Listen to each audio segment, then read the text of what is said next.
As we have started for our growth, simultaneously we are also going to create a problem to the health and environment. समय के साथ जैसे हम लोगों ने ज़्यादा से ज़्यादा ग्रोथ की बात की है, ज़्यादा से डेवलपमेंट की बात की है कि ह्यूमन को और आगे ले जाया जाए और आगे ले जाया जाए, ह्यूमन की ज़रूरतों को और ज़्यादा से ज़्यादा बेहतर बनाया जाए, ह्यूमन की ज़िंदगी को और बेहतर बनाया जाए और इजी बनाया जाए. लेकिन साइमल्टेनियसली हमने पैरेलली क्या किया है, हेल्थ और इन्वायरमेंट को प्रॉब्लम पहुंचाया है. I still remember when my father was going to a market, तो हमेशा एक बैग लेकर जाते थे, एक झोला लेकर जाते थे. पर समय के साथ साथ वो ट्रेडिशन ख़त्म हो गया. वो बैग, वो झोला, वो है ना, वो प्यारे प्यारे से सिंबल जो उसमें हुआ करते थे, वो ख़त्म हो गए. आज उनकी जगह एक नया ऑप्शन है, क्या? प्लास्टिक. पर प्लास्टिक बनता किससे है पता है? प्लास्टिक के बनने के बाद उसके साथ प्रॉब्लम क्या होती है वो तो आप में से काफ़ियों को पता है. कैंसर होता है, हमारे फूड उसमें चला जाता है, एक्वेटिक सिस्टम में चला जाता है. कभी कभी मछलियों के पेट कटते हैं तो देखते हैं उसमें प्लास्टिक ही प्लास्टिक्स भरे हैं. तो वो तो आपको पता है. लेकिन क्या हमें कभी इसका अल्टरनेटिव भी जाना चाहिए या नहीं जाना चाहिए? ठीक है, अब आप और आपके पिताजी है ना, father, they will never carry any bag. तो अगर वो जा भी रहे हैं तो कुछ ऐसी चीज़ लेकर आए ना जिसका एनवायरमेंट में प्रॉब्लम ना हो, जिसका हेल्थ से कोई नुकसान ना हो, जो कहीं पर्यावरण में ना रह जाए, वो डिकम्पोज हो जाए. उन्हीं चीज़ों को लेकर एक नया कंसेप्ट है जिसको कहते हैं बायोप्लास्टिक या बायोपॉलीम, और अगर लोकल भाषा में बोले समझने के लिए तो कह लीजिए बायोडिग्रेडेबल प्लास्टिक. अब I don't know in your paper this question will come in which reference. Name उसका बायोप्लास्टिक होगा, बायोपॉलीम होगा.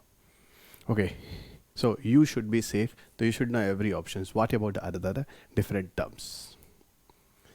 So आज की पूरा का पूरा जो लेक्चर है वो इसी बायोप्लास्टिक या बायोपॉलीम पर है, जिसे आप कह सकते हैं it is a type of biodegradable plastic.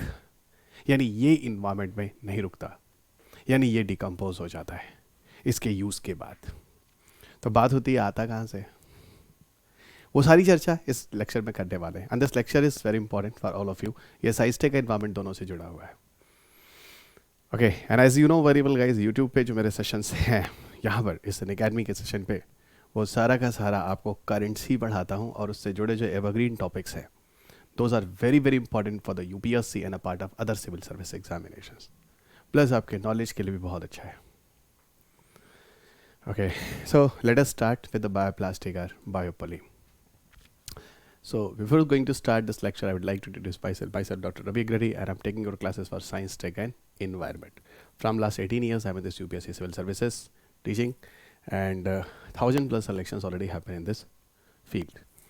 I have written 2 books of McGraw-Hill on McGraw-Hill. The one is on Science and Technology, and second is on Environment. And these 2 both took us highly selling book in India, guys. I have done my PhD from IIT Delhi and working as a director of Purvanchal at Gorakhpur for face-to-face classes.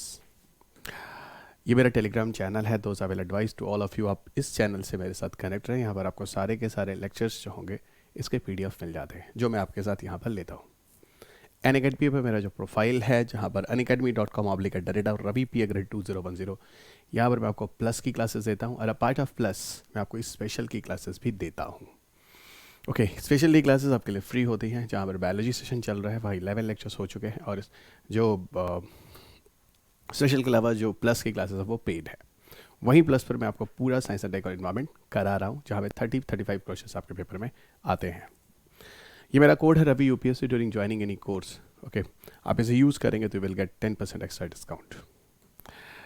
These are the professional teachers, very experience teacher from the long time. They are connecting with the civil service examinations. These all faculties and teachers are coming at one single window platform, and that single window is what? That is the Unacademy. तो Unacademy पर आपको सारे के सारे ये professional teachers, experience teachers, okay, you can see at one platform, जो आपकी live classes लेते हैं. So this is the offer for all of you. It's unlock 20. यहाँ पर 20% आपको पहली बार छूट दिया जा रहा है. आज के पहले आपने कभी मेरा रेफरल कोड यूज़ किया होगा रवि यूपीएससी, तो आपको 10% डिस्काउंट मिलेगा. लेकिन यहाँ पर यू विल गेट 20% डिस्काउंट्स, और ये ऑफर आज ख़त्म होने वाला है. 2 दिन के लिए ऑफर है 30th और 31, तो don't miss this and you people use it. यहाँ पर आपको जो भी कोर्सेज हैं आपके सामने हैं, प्लस के कॉम्बो कोर्सेज और प्लस के जीएस कोर्सेज, ये सारे प्राइसेस आप देख सकते हैं। ये मेन हाइलाइट्स हैं और ध्यान रखिएगा 20% extra discount you will get in this courses. आज के पहले फिर मैं बता रहा हूँ, you got 10% discount on my code, but the first time you are getting this offer, so don't miss this offer to all of you guys. Yes, this is the UPSC CSC combat जो 30 जनवरी को हुआ है। यहाँ पे 11 बजे है था ये, यहाँ पे 54 क्वेश्चन 60 मिनट्स में आपको लेकर आए थे, और ये अगला जो है वो फिर नेक्स्ट संडे को है, तो डोंट मिस इट। यहाँ बहुत सारे आपको प्राइजेस भी मिलते हैं, दैट्स गुड। और for the enrollment you join the Ravi UPSC code. It is a topic guys, and the topic is a bioplastic and biopolymer. ये वही मेरी बुक है जहाँ पर जो मेरी साइंस टेक की बुक आती है, हाली सेलिंग बुक जब मैं बोलता हूँ, तो ये वही टेस्ट टॉपिक भी उठाया गया है। ओके, और आपको आपसे चर्चा करनी ज़रूरी थी, क्योंकि this topic is very very important to all of you. Again I repeat, this topic is connecting with the science and environment both. चलिए लिए चलते हैं, बायोप्लास्टिक की कहानी कहाँ से शुरू होती है। एक्चुअल में आजकल अगर हम बात करें तो जनरली जो हम प्लास्टिक यूज़ करते हैं वो कुछ ना कुछ केमिकल कंपाउंड से बनते हैं, और ये जो केमिकल कंपाउंड्स होते हैं एक्चुअल में जो आप नॉर्मल प्लास्टिक यूज़ करते हैं, आपको पता है ये प्लास्टिक जो होता है वो पेट्रोलियम प्रोडक्ट से बनता है। ये प्लास्टिक जो होता है वो पेट्रोलियम प्रोडक्ट से बनता है, पर इसके ठीक अपोजिट जो प्लास्टिक मैं लेकर आया हूँ वो प्लास्टिक जो है किसी बायोलॉजिकल प्रोडक्ट से बनता है। पेट्रोलियम प्रोडक्ट से नहीं बनता, किसी बायोलॉजिकल प्रोडक्ट से बनता है, और यहाँ पर किसी लिविंग ऑर्गेनिजम्स का यूज़ किया जाता है। एक्चुअल में वो लिविंग ऑर्गेनिज्म एक तरह के बैक्टीरिया होते हैं। ओके, या तो आप बैक्टीरिया का यूज़ कर लीजिए, या फिर कुछ जेनेटिक इंजीनियरिंग टेक्नोलॉजी का यूज़ होता है, उनके द्वारा आप क्या कीजिए, बायोप्लास्टिक का निर्माण कीजिए। ओके, सो बायोप्लास्टिक जनरली उन चीज़ों से बनते हैं जो पूरी तरह से आपको बताऊं तो रिन्यूएबल होते हैं, यानी इनकी रिसाइकलिंग होती है। They will not left into the environment, they are not creating a problem to the health and environment. कहने का मतलब यह है, मतलब they are not creating any problem to the diversity. ठीक है, तो मैंने अभी आपको बोला कि नॉर्मल जो प्लास्टिक्स जो होते हैं, जो वी और पीपल आर यूजिंग, वो प्लास्टिक से बनते हैं। Okay, and they are not going to decompose, so still they're left into the environment and they become very very dangerous for all of us. बहुत ही ज़्यादा खतरनाक है। धीरे धीरे आगे बढ़ते हैं, आपको पहला प्लास्टिक भी बताता हूँ कौन सा था।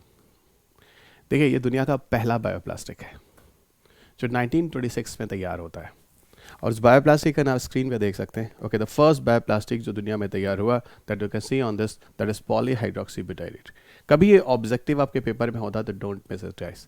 द वर्ड्स फर्स्ट बायोप्लास्टिक जो ऑफिशियली मिला, दैट इज अ पॉलीहाइड्रोक्सीब्यूटाइरेट, जो सब शॉर्ट में पीएचबी भी कह सकते हैं। So again I repeat, PHB, polyhydroxybutyrate. यहाँ पर क्या हुआ, एक बैक्टीरिया का यूज़ हुआ, और वो बैक्टीरिया का नाम था बैसिलस मेगाटीरियम। सो बैसिलस मेगाटीरियम एक ऐसा जीवाणु, ऐसा बैक्टीरिया है जिसकी मदद से दुनिया का पहला बायोप्लास्टिक तैयार हुआ 1926 में। अच्छा, मैंने अभी आपको बोला था कि जो जनरल नॉर्मल प्लास्टिक्स होते हैं वो किससे बनते हैं, पेट्रोलियम प्रोडक्ट से। आप मुझे बताओ, अगर पेट्रोलियम क्राइसिस हो गई, जो कि हुई है 1970s के दशक में, आप जाओ मिड 1970s में इस तरह की प्रॉब्लम हुई थी।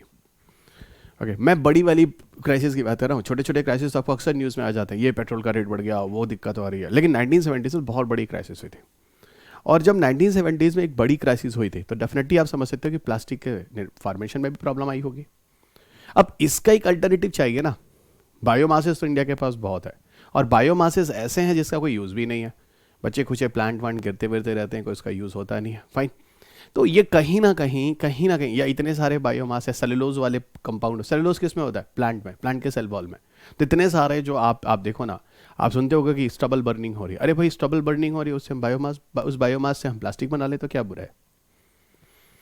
ओके, इस बायोमास से अगर हम प्लास्टिक बना ले तो क्या बुरा है। और वो प्लास्टिक जो होगा वो बायोमास से डिराइव्ड होगा, तो वो बायोडिग्रेडेबल भी होगा, उसमें कोई नुकसान ही नहीं है। कुछ माइक्रो ऑर्गेनिजम्स की मदद से इन बायोमास के कंपाउंड्स को लेकर हम इन्हें बायोप्लास्टिक में कन्वर्ट कर सकते हैं। एक आध एग्जाम्पल मैं आपको बता भी देता हूं कैसे बनाते हैं। ओके एवरीवन, तो यहां पर जो मैंने आपको बताया, I think you people very clear, कि दुनिया का पहला बायोप्लास्टिक बताया। और दूसरी चीज आपको बताई पॉलीहाइड्रोक्सीब्यूटाइरेट के अलावा, कि अगर कहीं पेट्रोलियम क्राइसिस हुई, जैसा कि भाई देखा गया, तो भैया पूरी दुनिया में प्लास्टिक ठप हो जाता है। Nobody start to develop the plastic. तो एक आपका जीवन जो है, जो आपने अपनी आदत खराब कर रखी है प्लास्टिक से, वो आपके लिए और दिक्कत हो जाएगी। Plastic not available. मैंने अभी आपको बोला मॉलिक्यूलर जेनेटिक्स और जेनेटिक इंजीनियरिंग टेक्नोलॉजी की मदद से भी हम इस तरह के प्लास्टिक्स को बना सकते हैं। जनरली जो प्लास्टिक हो सकते हैं वो रिन्यूएबल रिसोर्सेज से भी हो सकते हैं, नॉन रिन्यूएबल रिसोर्सेज से भी हो सकते हैं, ये भी ध्यान रखिएगा। रिन्यूएबल रिसोर्सेज जो कि रिसाइकिल होते हैं, फिर से उस इन्वायरमेंट में उसके बेसिक एलिमेंट्स के फॉर्म में आ जाते हैं। नॉन रिन्यूएबल जो फिर से यूज़ में फिर वो एक बार बनाने के बाद फिर उनकी रिसाइकलिंग नहीं होती है, जैसे पेट्रोल से जो प्लास्टिक बनता है। ओके तो दोनों तरह से आपके एग्जाम्पल्स हो सकते हैं। अब यहाँ पर मैंने कुछ समझाने की कोशिश की है कि नॉन रिन्यूएबल रिसोर्सेज में क्या क्या आते हैं। तो सीधी बात है, produce from the petroleums. Renewable sources में क्या आते हैं, ऐसे जैसे माइक्रोबियल ऑर्गेनिजम्स की मदद से, माइक्रोनिज्म छोटे छोटे ऑर्गेनिजम्स की मदद से, बैक्टीरिया वगैरह, यहाँ पर जो स्टार्च वगैरह टाइप के पॉलीमर्स होते हैं उनकी मदद से हम प्लास्टिक बनाते हैं। यानी ये रिन्यूएबल है, ये नॉन रिन्यूएबल है, सीधी बात।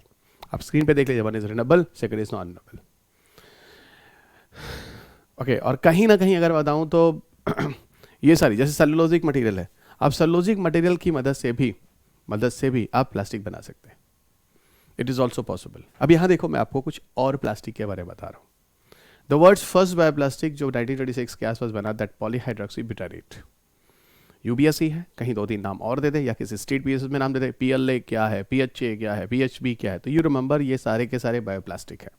2 और बायोप्लास्टिक के नाम मैं आपको बताता हूँ, that you can see on the screen. PHA polyhydroxy alkanoate, और एक और है that you can see a PLA polylactic acid. तो आपको कितने बायोप्लास्टिक हो गए? 3। The one is PHB polyhydroxy butyrate, second is a PHA polyhydroxy alkanoate, और तीसरा हो गया PLA polylactic acid।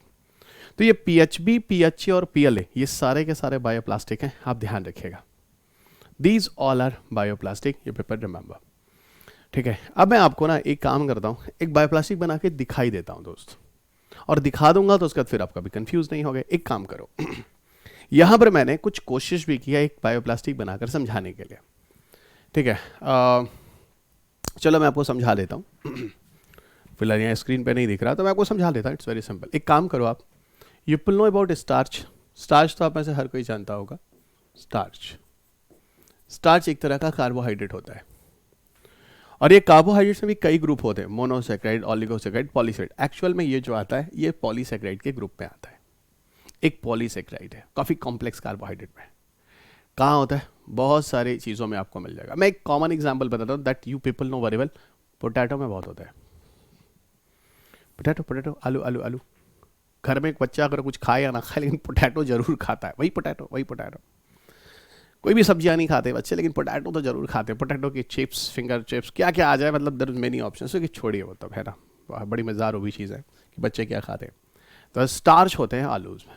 आप एक काम करो, इस आलू में ना जो स्टार्च होता है उससे माइक्रोबियल एक्टिविटी करा दो,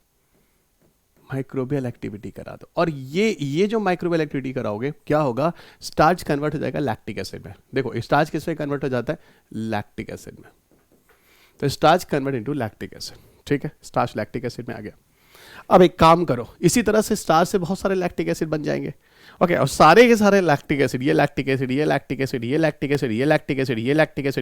सारे लैक्टिक एसिड को जोड़ दो और एक पॉलीमर बना दो। पॉलीमर बने मेनी। अब ये क्या हो जाएगा? Polylactic acid.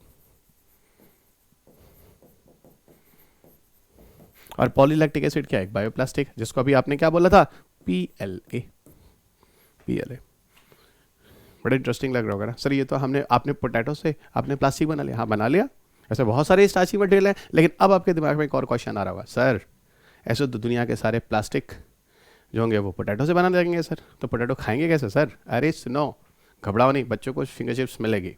असल में क्या होता है, यहाँ पर जो आप स्टार्च वाला प्लास्टिक बनाने के लिए यूज़ करते हो, वो पोटैटो जो है, मैं एक पोटैटो एग्जाम्पल बता रहा हूँ, वो वाला पोटैटो नहीं है जो खाने वाला, वो पोटैटो जो सड़ रहा है, डिकम्पोज हो रहा है, ख़राब हो गया है। ओह, तो सर आप ये कह रहे हैं कि मैं वेजिटेबल वाले मार्केट में चला जाऊँ, सब्जी मंडी में, ओके, और उस मंडी में देखो कितने सारे आलू हर साल कितने, मतलब हर दिन कितने फेंके जा रहे हैं, उन आलू को ले आइए। बहुत बढ़िया, अब आप समझ गए। अब मैं सोचिए खाने वाले आलू से, पोटैटो से हम लोग बायोप्लास्टिक बने? बिल्कुल नहीं। और एक बात बताओ, ये पोटैटो बेस्ड लैक्टिक एसिड है, तो क्या potato based lactic acid recycle नहीं हो जाएगा? हो जाएगा, बिल्कुल हो जाएगा। तो ये बताओ, ये खतरनाक है? बिल्कुल, इट इज नॉट डेंजरस। लेकिन एक बात बताऊं, इस बायोप्लास्टिक को बनाने के लिए अगर you want to develop a bioplastic, okay, तो साइंटिस्ट का ये कहना है इसको कमर्शियल यूज़ पर अगर ले जाना है तो इसके लिए और ज़्यादा बेटर इंफ्रास्ट्रक्चर डेवलप करने पड़ेंगे।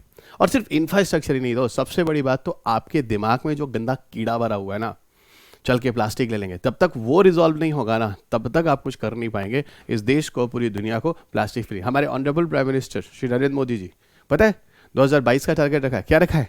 Not even the single use of plastic. Okay, not even single use of plastic by 2022। इसी साल का टारगेट है जिस साल आप है। भारत को सिंगल यूज प्लास्टिक से हटाना है। सिंगल यूज प्लास्टिक वही होता है दोस्त जो प्लास्टिक सिर्फ एक बार यूज किया जा सकता है, जिनकी रिसाइकलिंग नहीं हो सकती। ओके, चले वो कभी किसी दिन बताऊंगा ऐसी कौन कौन सी सिंगल यूज प्लास्टिक्स में क्या क्या चीज़ें हैं, और मोदी जी का जो विजन है हमारे ऑनरेबल प्राइम मिनिस्टर का वो क्या है। अब पूरी दुनिया से ये चीज़ें बात की जा रही है, सिर्फ not only in India. Okay, तो दूसरी चीज़, हमें अपने अपने अपने अपने जो भी हमारी जो सोसाइटी है ना, उस सोसाइटी को सीरियस होना पड़ेगा इन सारी चीज़ों के लिए। तो एक छोटा सा टॉपिक था, बहुत ही मज़ेदार टॉपिक था, और सबसे फनी तो मेरे ख्याल से वो लगा होगा जो आलू वाला आपने सोचा होगा, है ना, सडनली शॉक हो गए हो सर अब दुनिया से आलू खत्म हो जाएंगे, सब प्लास्टिक। अरे नहीं नहीं नहीं नहीं, उसका आंसर ही मैंने आपको दे दिया है। ओके, स्टडी में बड़ा मज़ा है दोस्त, बड़ा फन है। एक बार अगर मस्ती और मज़ा आ गया ना इस पढ़ाई में, तो कलेक्टर बनने से कोई रोक नहीं सकता। प्रॉब्लम क्या है, आप ज़बरदस्ती पढ़ते हैं, this is the main problem. Okay, आप ये सोचिए ना, यू आर द कलेक्टर। अब कलेक्टर बनने के लिए क्या क्या चीज़ें करनी चाहिए, तो अपने आप वो चीज़ें आपके अंदर आने लगेंगी, है ना। हार्मोन्स बड़े मैटर करते हैं आपकी लाइफ में, न्यूरॉन्स और फिर हार्मोन्स, ये दो ही ऐसी चीज़ें होती है जिससे पूरी बॉडी का कोऑर्डिनेशन होता है। ये मेडिटेशन कराने वाले लोग, है ना, मंदिरों और मस्जिदों में, है ना, गुरुद्वारों और इन जगह चर्चों में जाने वाले लोगों का होता क्या है, कुछ नहीं, नर्वस सिस्टम हार्मोनल का बैलेंस शुरू हो जाता है, आपके अंदर अच्छी अच्छी चीज़ें आने लगती हैं। ये बायोप्लास्टिक भी उन्हीं अच्छी चीज़ों में है, ये भी एक मंदिर, मस्जिद, गुरुद्वारा, चर्च है, ध्यान रखिएगा। This is the last and now in the and I will update you guys कि अनअकैडमी पर हमारे फ्री मेगा टेस्ट सीरीज़ हैं यूपीएससी सीएससी के लिए। 15 क्वेश्चंस 50 मिनट्स में लेकर यहाँ काफ़ी एजुकेटर्स हैं, they are the professional educator, experience educators, they are coming and discuss with you. यहाँ एक मेरा भी कोर्स है, that is the first science and tech, जहाँ every Wednesday I meet all of you guys at 4 PM. With 15 questions, 50 minutes, you will discuss with me, and it is a kind of fun. Even the fun is very important in your preparation. Those I told you guys, interest आना चाहिए पढ़ाई में, time pass नहीं होना चाहिए। Forcibly ऐसा नहीं होना चाहिए कि पापा आपके बगल में तो आप कॉपी उठा रहे हैं, पापा नहीं है तो भी आप कॉपी उठा रहे हैं, किताबें उठा रहे हैं और बैठ के पढ़ रहे हैं। You feel better in this case. तो वो चीज़ें कहीं ना कहीं आपके लिए बहुत ज़रूरी होती है। दिस अनअकैडमी पर ऑप्शनल के चैनल है, दैट इज़ लॉन्च्ड हियर। यहाँ पे बाइलिंगुअल और हिंदी दोनों ही मीडियम में ऑप्शनल चैनल है। एंड यूपीएससी सीएससी के लिए 2021 का जो पेपर है उसका पूरा का पूरा डिस्कशन यहाँ पर है, you can see here guys.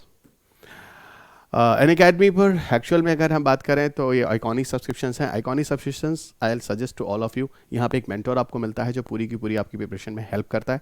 तो that is the best subscription to all of you if you want to take any courses, तो आप यही लेना, इसमें ज़्यादा फायदा है। Unacademy also providing the loan facility regarding any problem, any financial crunch you have. So COVID में the people are suffering, तो 0% interest rate पे you can take, very flexibilities are there in the course joining. Unacademy पर general studies के courses हैं, many courses are there plus iconic. इसमें जो भी offer आपको जो सही लगे EMI बेसिस पे you can take it. Apply code Ravi UPSC में you will get 10% extra discount, और 2 दिन 30 और 31 आज तक तो 20% मिलने वाला है। और एक चीज़ और, जो अभी आज आप कल 31 में जो आप कोर्सेज ज्वाइन करें उसमें एक्स्ट्रा 6 मंथ एक्सटेंशन भी है, लेकिन 1 ईयर से ऊपर का कोर्स लेने पर। यूपीएससी सीएससी में ऑप्शनल कोर्सेज भी अगर आप लेते हैं, optional subject, that is also very important, तो यहाँ पर भी you can get the extra discount of 10% with my code. और आज तक 31 तक अगर आप यूज़ करते हैं तो will get a 20% discount. This my course those are already launch Unacademy science and tech environment, so don't miss to join this courses guys. यहाँ पर मेरे सारे के सारे प्लस के क्लासेस और साइंस टेक एनवायरमेंट में फिर आपसे बोल रहा हूँ 30 to 35 क्वेश्चन आते हैं easily, you people are able to solve 20+ question. Telegram channels t.me/ravi UPSC_unacademy, यहाँ पर मेरी सारे के सारे वीडियोस के लिंक होते हैं जो क्लासेस मैं अनअकैडमी पर बनाता हूँ यूट्यूब्स पर, और यहाँ इसके PDF भी होते हैं, तो you people can directly download. Unacademy पर मेरा जो प्रोफाइल है unacademy.com/ravi_P@2010 पर मेरी प्रोफाइल्स है, यहाँ पर आपको सारे के सारे मेरे प्लस और स्पेशल क्लासेस मिल जाती हैं। अगेन रिपीट, प्लस की कोर्सेज पेड होती हैं, special classes free of class होती हैं, दैट इज़ अवेलेबल। तो वहाँ पर बहुत सारे फ्री ऑप्शंस भी हैं आपके पास, सो काइंडली फॉलो दिस। मेरा जो कोड है वो रवि UPSC है। During joining any courses you must have to use this code, you will get the benefit of 10% to 20%। Okay, next batches are going to start on 2 फरवरी for 22 and 23। यहाँ पर आपको पूरी की पूरी प्रिपरेशन के लिए बुक्स भी दी जाती हैं, तो don't miss to join this classes. और यहाँ पर the classes is being organize in the Hindi bilingual and Hindi bilingual and English, all mediums.